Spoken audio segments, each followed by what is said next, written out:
চলতি মাসের 14 তারিখ আমরা দেখলাম এসআইআর এর শুনানি চলাকালীন বিডিও অফিসে শাসক দলের নেতা কর্মীরা ঢুকলেন, তাণ্ডব চালালেন। আর সেই ঘটনায় পুলিশ 6 জনকে গ্রেফতার করেছিল, যারা গতকাল জামিন পেলেন। আর তারপর শাসক দলের পক্ষ থেকেই তাদের দেওয়া হলো বীরের সম্বর্ধনা। জামিনের পর ধৃতদের সম্বর্ধনা দিলেন শাসক দলেরই নেতা কর্মীরা। অধ্যাপক রবীন্দ্রনাথ ভট্টাচার্য আমাদের সঙ্গে রয়েছেন টেলিফোন লাইনে। রবীন্দ্রনাথ বাবু, যে ঘটনা 7 তারিখে ডিসেম্বর মাসে বিজেপি ঘটিয়েছিল, কার্যত তারই পুনরাবৃত্তি গতকাল আমরা শাসক দলের পক্ষ থেকে দেখতে পেলাম। শাসক হোক বা বিরোধী, নিজেদের পিঠ বাঁচানোর জন্য নিজেদের সপক্ষে যুক্তি তাদের রয়েছে, শুধু সমালোচনা অপর দলের জন্য। হ্যাঁ, এই দুটো ঘটনাকে পাশাপাশি রাখলে বাংলা রাজনীতির একটা গভীর ও বিপজ্জনক প্রবণতা স্পষ্ট হয়ে ওঠে। দেখুন, প্রথম কথাই বলা উচিত যে রাজনীতিতে যে নৈতিক একটা উচ্চভূমি ছিল সেটাকে দুটো দলই বিসর্জন দিয়েছে এবং একই সঙ্গে ভিকটিম পলিটিক্সকে অতিরঞ্জিত করা হচ্ছে। বেল এবং ক্লিন চিট এই দুটোর মধ্যে কিন্তু সাংবিধানিক একটা বিরাট ব্যবধান আছে। এই সাংবিধানিক সত্যকে এটাকে সম্পূর্ণ অস্বীকার করে অপরাধের রাজনৈতিক বৈধতা প্রদান করছে দুটো দলই, এবং বস্তুপক্ষে হিংসাকে পুরস্কৃত করার একটা সংস্কৃতি গড়ে উঠছে, যার ফলে তারা পুলিশ প্রশাসনের উপর চাপ সৃষ্টি করছে এবং অন্যদিকে ক্যাডারদের উদ্দেশ্যে স্পষ্ট সংকেত দিচ্ছে, কাজ করো, আমরা তোমাদের পাশে আছি। একটা ভয়ের রাজনীতি সেটা চালু করছে, আইনি প্রক্রিয়াকে একটা নৈতিক সার্টিফিকেটে পরিণত করছে, এবং এটা খুবই একটা বিপজ্জনক প্রবণতা দুটো দলের কাছ থেকেই দেখতে পাওয়া যাচ্ছে, যেটা পশ্চিমবঙ্গে মানে কোনোভাবেই কাম্য নয়, কোনোভাবেই আমরা এটা মেনে নিতে পারি না। ধন্যবাদ। চলতি মাসের 14 তারিখ আমরা দেখলাম এসআইআর এর শুনানি চলাকালীন বিডিও অফিসে শাসক দলের নেতা কর্মীরা ঢুকলেন, তাণ্ডব চালালেন। আর সেই ঘটনায় পুলিশ 6 জনকে গ্রেফতার করেছিল, যারা গতকাল জামিন পেলেন। আর তারপর শাসক দলের পক্ষ থেকেই তাদের দেওয়া হলো বীরের সম্বর্ধনা। জামিনের পর ধৃতদের সম্বর্ধনা দিলেন শাসক দলেরই নেতা কর্মীরা।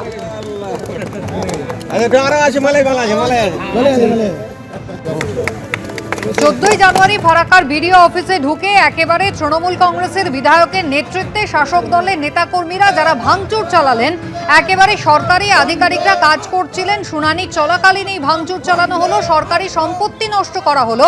তা যাদের যে 6 জনকে গ্রেফতার করা হলো তার মধ্যে 2-3 জন তৃণমূল কংগ্রেসের নেতা বলে জানা যাচ্ছে। আর তারা যখন গতকাল জামিন পেয়ে বেরিয়ে এলেন, সেই সময় একেবারে গাঁদা ফুলের মালা পরিয়ে তাদেরকে বীরের সম্বর্ধনা দিল সেই শাসক দল তৃণমূল কংগ্রেস।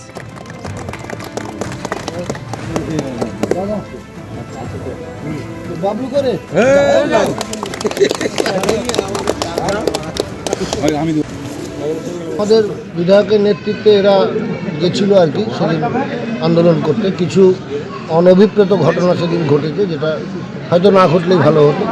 যাই হোক, সেটা জনরোষের প্রকাশ, এদের সঙ্গে সাধারণ মানুষ যুক্ত হয়ে গিয়ে কিছু অঘটন সেদিন ঘটে গেছিল, যার জন্য আইন তো আইনের পথেই চলবে। পুলিশের কাজ করেছে, তাদেরকে অ্যারেস্ট করে বিচারালয়ে পাঠিয়েছিল।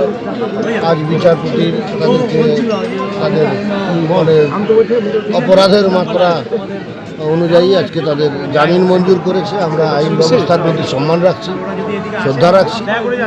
আইনের পথে চলবে।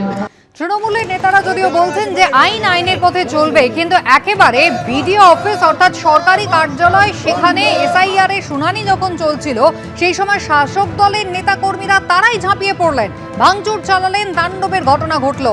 এবং তারপর যখন গ্রেফতারি হলো জামিনের পরে, সেই তাদেরই বীরের সম্বর্ধনা দিলেন সেই শাসক দলের নেতা কর্মীরাই। আর পাশাপাশি আপনাদের এবার দেখাবো গত মাসের ঘটনা।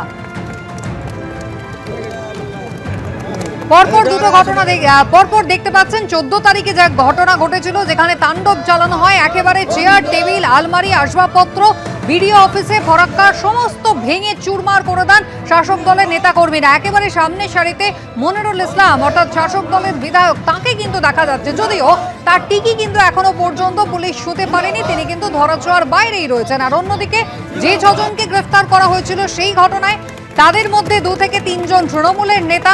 গতকাল যখন তারা জামিন পেলেন, দলের পক্ষ থেকে তাদের একেবারে স্বাগত জানানো হলো মালা পরিয়ে।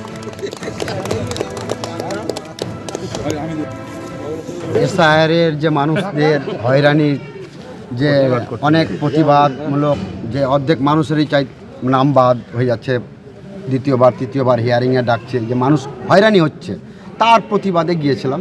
অনেকটা ব্লক নেতৃত্ব আমাদের সাথে টোটাল জড়িয়ে আছে। ব্লক নেতৃত্ব তাদের সঙ্গে জড়িত রয়েছে এমনটা কিন্তু বলছেন যিনি গতকাল জামিন পেয়েছেন। তবে শুধুমাত্র তৃণমূল কংগ্রেসের দিকেই যে 14 তারিখের ঘটনা নিয়ে বা গতকালের ঘটনা নিয়ে আঙুল তুলবেন এমনটা নয়। 7ই ডিসেম্বর আপনারা জানেন যে ব্রিগেডে 5 লক্ষ কণ্ঠে গীতা পাঠ ছিল। সেই দিন চিকেন প্যাটিস বিক্রি করতে গিয়েছিলেন এক ব্যক্তি। এই অভিযোগে তাকে বেধড়ক মারধর করা হয়। যারা মারধর করেছিলেন সেই ভিডিও ভাইরাল হয়েছিল এবং পুলিশ তাদেরকে গ্রেফতার করেছিল।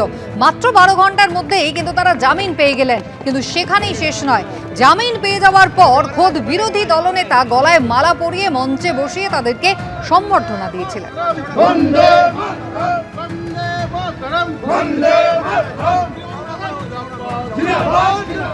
7 তারিখে বিজেপির দেওয়া সেই সম্বর্ধনা আর গতকাল তৃণমূলের দেওয়া এই সম্বর্ধনা, কি বললেন এই দুটো প্রসঙ্গেই বিজেপি নেতা সজল ঘোষ? দেখুন।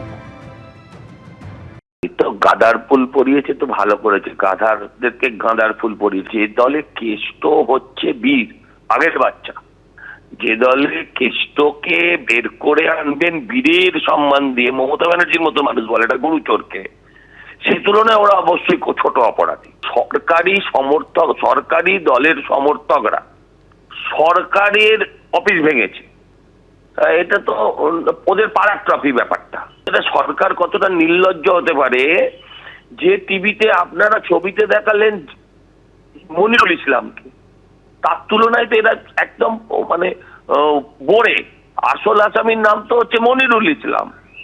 সেই মনিরুলের বিরুদ্ধে একটা অভিযোগ অব্দি করেনি। একটা লোক প্যাটিস বেচছে আর একজন লোক তাকে মারছে, আর একটা সরকারি অফিস ভাঙছে বিধায়কের নেতৃত্বে। এখনো সরকারি অফিস, শাসক দলের নেতাকর্মীদের ভাঙা আর এই ঘটনা নিয়ে সজল ঘোষের বক্তব্য শুনলেন। পাল্টা তৃণমূল মুখপাত্র অরূপ চক্রবর্তী কিন্তু মোটেই এই ঘটনাকে সমর্থন করছেন না। সজল ঘোষ কি ভুলে গেছে যে বিলকিস বানু সন্তানদের খুন করার পর তাকে 4 জন মিলে গণধর্ষণ করেছিল?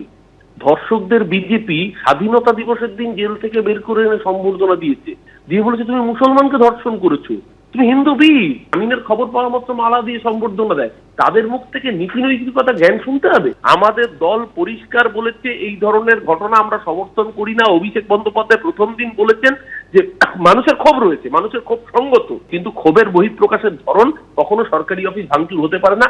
দলগতভাবে বার্তা পরিষ্কার দেওয়া হয়েছে। এবার লোকাল স্তরে কোন চুনোপুটি কে কি সম্বর্ধনা দিয়েছে নিশ্চিতভাবে দল সেটাও খতিয়ে দেখবে। কদিন আগে তাকে একটা নিরীহ প্যাটিস বিক্রেতা, তাকে পিটিয়ে যারা জেলে গেছিল তাদেরকে জেল থেকে এনে সম্বর্ধনা দিয়েছে। এবিপি আনন্দ, এগিয়ে থাকে, এগিয়ে রাখে।